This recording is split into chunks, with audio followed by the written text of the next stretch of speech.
It's a orange juice. What's up everyone? This is Yarn of Orange Juice. The Graveyard is a legendary spell that can be cast anywhere on the map. It has a slow load time, so the first skeleton spawns 1.5 seconds after it's casted.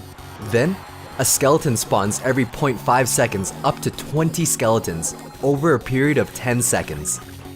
Each time you cast Graveyard, the spawn locations will vary slightly, so the damage will always be a little different. Because of this, results in this video will vary, but the underlying concepts are relevant. It has a 5-tile radius similar to Rage. This large radius limits where it can be casted on an arena tower. If you cast the Graveyard centered right on top of the arena tower, there's an extremely high chance it'll activate the King's Tower, so this position almost never makes sense to use. That's the nature of this random spell. A slightly safer play is planting the Graveyard 1 tile to the left of the center, but it's still risky because there's still that small chance it can activate the King. With these limitations, there are 3 safe positions to cast the Graveyard where the King's Tower won't activate.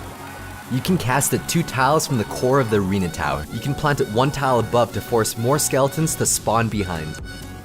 You can cast it directly in the center for skeletons to spawn more evenly. Or you can cast it 1 tile below for more skeletons to spawn in front of the tower. The downside of this is that the skeletons will clump up near the wall and it'll be easier to counter. Graveyard sent in alone is manageable, but shines with cards that can support it. It is a spell after all. Alternatively, if you're able to get an elixir advantage over your opponent, then a solo Graveyard on the arena tower can be devastating. It's an excellent backdoor card. It can still do tons of damage if your opponent doesn't have proper counters to it. The Graveyard can counter the Princess, but it's not reliable. On the left side, the Princess takes care of most of the skeletons. On the right side, the skeletons spawned enough to kill the Princess earlier. Packing a zap ensures that she dies, allowing the Graveyard to deal massive damage to the tower. If you can distract the arena tower from targeting the skeletons, the damage ramps up very quickly. Even though the Mega Minion couldn't reach the tower, it tanked the tower and Musketeer, allowing the Graveyard skeletons to stack up to deal over 2,000 damage. Naturally, tanks pair great with the Graveyard. The opponent now has to deal with an incoming giant and the waves of skeletons. Even with the bomber in the back, the giant tanked the tower, allowing the Graveyard to deal almost 1,000 damage to the tower. Mini tanks are amazing too. Even a 2 elixir ice golem can be devastating. Since the Graveyard can be planted anywhere, the miner complements it incredibly well. Despite the Valkyrie being a strong counter against the Graveyard, this miner combo still dealt almost 1,000 damage. Pairing the Graveyard with high damage units that can land a few hits on the arena tower is another great combo. Your opponent has to address both the front and back end. The Hog didn't make it to the tower, but he tanked enough for the Graveyard to deal over 1,000 damage, even with a Musketeer in the back. Graveyard synergizes with damage dealing units like a Musketeer. They can deal massive damage to the tower. Even though the Musketeer couldn't reach the tower, she tanked the tower, letting the skeletons ramp up. Even with a bomber, the simple combo did almost 1,000 damage. Freeze works well with the Graveyard. It's very effective once you wait for your opponent to react with a counter. Then, freeze the tower and their counter. When an Elixir Collector is planted behind the arena tower, a Graveyard can damage the tower and Collector. If the pump is beside the King's Tower and the Graveyard is conservatively planted in this position, it'll demolish the Elixir Collector, but there's still a chance it'll activate their King's Tower. If the Elixir Collector is planted in front of the King's Tower, casting a Graveyard in the center is pointless because both arena towers are well within range. Once the King's Tower is activated, a Graveyard will struggle to deal much damage to an arena tower.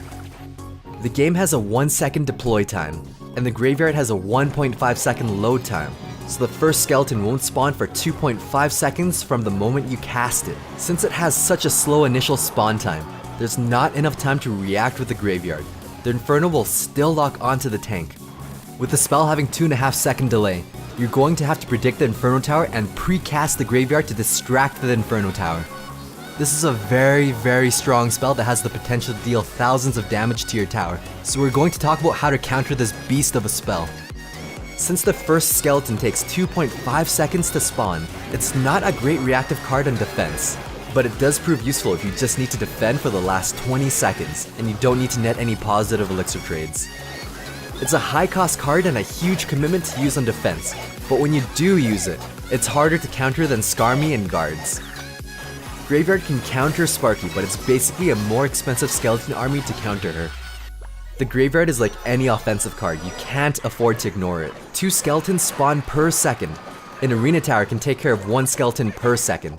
Skeletons accumulate fast if ignored.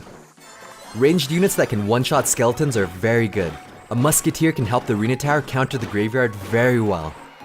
Archers can one-shot skeletons as well. They can shut down a graveyard for a larger positive elixir trade. Minions outperform Mega Minion in sweeping up skeletons. Very fast units like Lumberjack and Goblins are very good at countering the graveyard. Goblins can shut down a graveyard, but they're a bit riskier if your opponent has Zap available. Valkyrie counters the graveyard incredibly well when planted inside the spawn area. This is where the bulk will spawn. Anything spawned on the opposite side of the spawn area will get taken care of by the arena tower. If you don't have any direct counters available, a tank can distract the skeletons.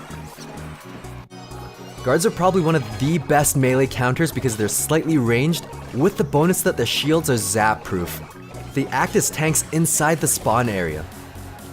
Mass units work very well against countering the graveyard. Knowing all these basic interactions help you deal with the graveyard in real situations. Spells are decent at preventing some damage done to the tower, but you have to wait until the skeletons have accumulated before casting. If this is your only counter, you're going to suffer some damage.